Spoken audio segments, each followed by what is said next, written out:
வணக்கம். உலக விமானச் சந்தை பத்தி பேசினாலே போயிங், ஏர்பஸ் இந்த ரெண்டு பேர் தான் முக்கியமா வரும். ஆமாம், பல வருஷமா இவங்க தான் பெரிய போட்டியாளர்கள். ஆனா இப்ப நிலைமை கொஞ்சம் மாறிட்டு வர மாதிரி தெரியுதே. குறிப்பா போயிங்க்கு சில பிரச்சனைகள், ஏர்பஸ் கொஞ்சம் முன்னால போற மாதிரி இருக்கா? பாரிஸ் விமான கண்காட்சி பத்தி சொன்னாங்க.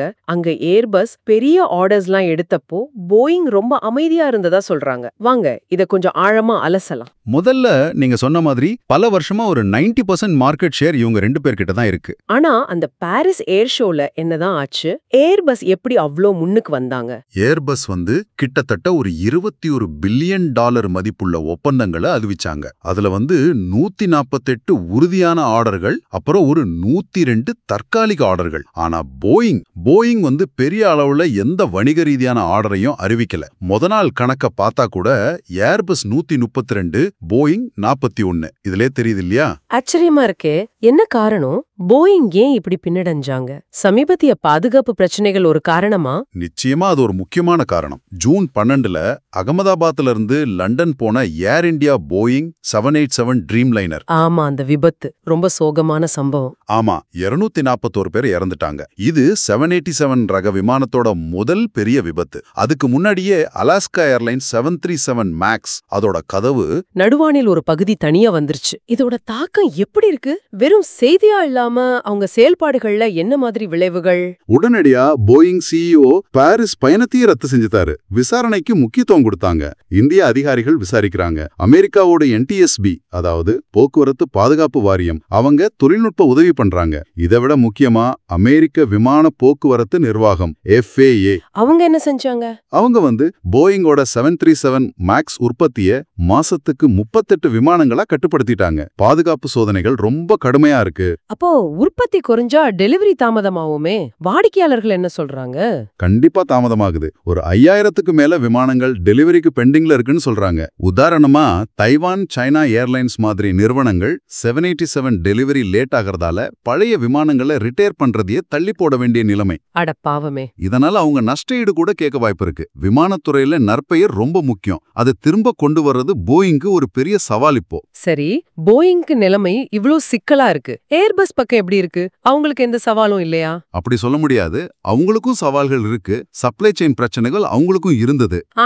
ஆனா இந்த வருஷம் அந்த தடங்கல்கள் ஒரு 40% குறைந்திருக்குன்னு அவங்க சொல்றாங்க. இந்த வருஷம் 820 விமானங்களை டெலிவரி செய்ய முடியும்னு ரொம்ப நம்பிக்கையா இருக்காங்க. உற்பத்தி அதிகரிக்க உதிரி பாகங்களுக்கு மாற்று ஏற்பாடுகள் எல்லாம் செஞ்சு வச்சிருக்கிறதா சொல்றாங்க. ஸ்ட்ராட்டஜிக் ஜுவல் சோர்சிங் மாதிரி. அப்போ அவங்க கொஞ்சம் தயாரா இருக்காங்கன்னு சொல்லலாமா? சொல்லலாம். ஆனாலும் வேகமா உற்பத்தி அதிகப்படுத்துறது, தரத்தை சரியா வச்சுக்கிறது, இதெல்லாம் அவங்களுக்கும் ஒரு சவால் தான். அப்போ எதிர்கால கணிப்புகள், நீண்ட கால பார்வையில இது எப்படி தெரியுது? அங்கேயும் வித்தியாசம் தெரியுது பாருங்க. போயிங் அடுத்த 20 வருஷத்துக்கான உலக பயணிகள் போக்குவரத்து வளர்ச்சி கணிப்பை கொஞ்சம் குறைச்சிருக்காங்க. 4.7% இருந்து 4.2%. ஓஹோ. புதிய விமான டெலிவரி கணிப்பையும் கொஞ்சம் குறைச்சிருக்காங்க. ஆனா ஏர்பஸ் அவங்களோட 20 வருஷ கணிப்பை உயர்த்தியிருக்காங்க. ஒரு 43,420 விமானங்கள் தேவைப்படும்னு. இது அவங்களோட நம்பிக்கையை காட்டுது. சமீபத்திய ஆர்டர்கள் கூட ஏர்பஸ் பக்கம் தான் அதிகமா இருக்குன்னு சொன்னீங்களே. ஆமா, போயிங்கோட கடைசி பெரிய ஆர்டர் மே 2025 கத்தார் ஏர்வேஸ் கிட்ட இருந்து.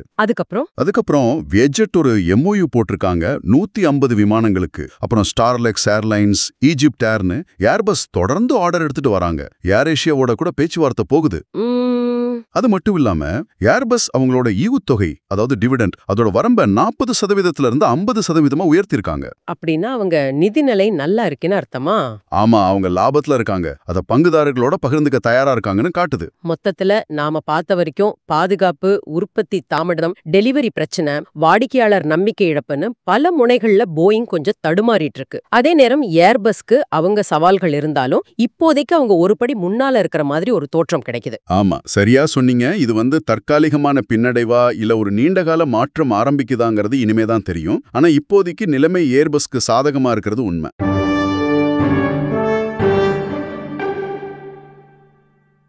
நியூயார்க் நகர மேயர் தேர்தல்ல நடந்த ஒரு விஷயம். அதாவது ஜனநாயக கட்சி சார்பா ஜோரான் மம்தானி ஜெயிச்சிருக்காரு இல்லையா? அதை தொடர்ந்து சில சர்ச்சைகள் வந்துச்சு. குறிப்பா சுதந்திர தேவி சிலைக்கு புர்கா போட்ட மாதிரி சில டிஜிட்டல் படங்கள் அது சமூக ஊடகங்கள்ல பரவுச்சு. இத பத்தி தான் இன்னைக்கு பார்க்க போறோம். இந்த சர்ச்சை ஏன் வந்துச்சு, இதோட பின்னணி என்னன்னு கொஞ்சம் ஆழமா அலசலாம் இல்லையா? கண்டிப்பா. இது அமெரிக்க அரசியல்ல இருக்கிற பிளவுகளை, அதாவது அந்த கருத்து வேறுபாடுகளை நல்லா காட்டுது. சின்னங்கள் எப்படி ஒரு அரசியல் ஆயுதமா மாறுதுங்கிறக்கும் இது ஒரு உதாரணம். சரி, முதல்ல இந்த ஜோரான் மம்தானியோட வெற்றியை பத்தி பேசுவோம். அவர் ஜனநாயக கட்சி பிரைமரியில ஜெயிச்சிருக்கார். ஒருவேளை நவம்பர் தேர்தலையும் ஜெயிச்சா நியூயார்க்கோட முதல் முஸ்லிம் மேயருங்கிற பெரிய பெருமை அவருக்கு கிடைக்கும். இது டெமோக்ராட்ஸ்க்கு ஒரு பூஸ்ட் மாதிரி. நிச்சயமா இது ஒரு குறிப்பிடத்தக்க வெற்றி தான். ஆனா இதுவே மேகா ஆதரவாளர்கள், அதாவது ட்ரம்ப் ஆதரவாளர்கள் மத்தியில நீங்க சொன்ன மாதிரி ஒரு பெரிய எதிர்ப்பையும் கிளப்பி விட்டுருக்கு. ஆமா, அந்த எதிர்ப்பு சாதாரணமா இல்ல, ரொம்ப தீவிரமா இருந்துச்சு.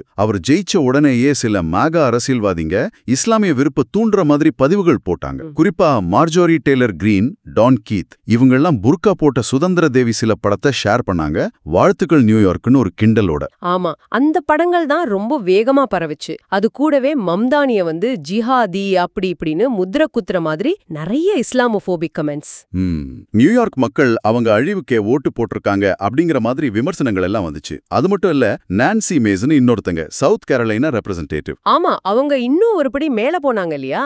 ஆமா, அவங்க மம்தானியோட பாரம்பரிய உடை போட்ட படத்தை போட்டு 911 தாக்குதலை ஞாபகப்படுத்தி நாம மறக்கவே மாட்டோம்னு சொன்னோம், ஆனா மறந்துட்டோம் போல அப்படிங்கிற மாதிரி ஒரு ட்வீட் போட்டாங்க. இது நேரடியாவே அவர் அந்த தாக்குதலோட தொடர்பு படுத்துற முயற்சி மாதிரி தெரியுது. அதுதான் அவங்க நோக்கம். ரொம்ப ஆபத்தான கருத்து அது. ட்ரம்பே கூட முன்னாடி மம்தானிய கம்யூனிஸ்ட் மனநோயாளி அப்படின்னு சொல்லியிருக்காரு. ஓ அப்படியா? ஆமா, இந்த வெறுப்புக்கெல்லாம் காரணம் என்னவா இருக்குன்னு கேட்டீங்கன்னா, மம்தானி ட்ரம்ப், இஸ்ரேல், நெத்தன்யாஹூ இவங்களை எல்லாம் ரொம்ப வெளிப்படையா விமர்சிக்கிறவர். சரி, அவர் ஜெயிச்சதுக்கு அப்புறம் கூட ட்ரம்போட பாசிசத்தை நான் நிராகரிக்கிறேன்னு சொல்லியிருக்கார். இது ஒரு பக்கம் மேகா ஆதரவாளர்களுக்கு கோபத்தை ஏற்படுத்தியிருக்கலாம்.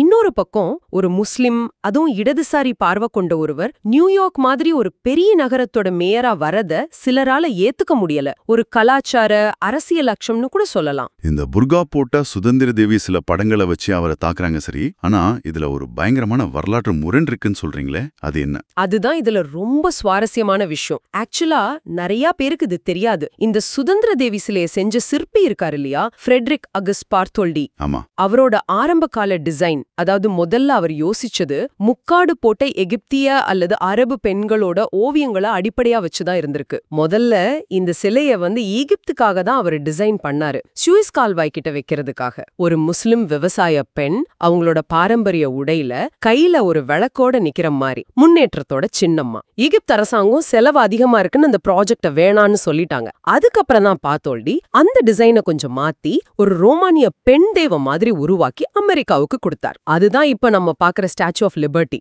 இது நம்பவே முடியல. எந்த சின்னத்தை வச்சு இன்னைக்கு அவரை தாக்குறாங்களோ அந்த சின்னத்தோட மூலமே ஒரு வகையில அவங்க சொல்ற கலாச்சாரத்தோட தொடர்புடையதா இருந்திருக்கு.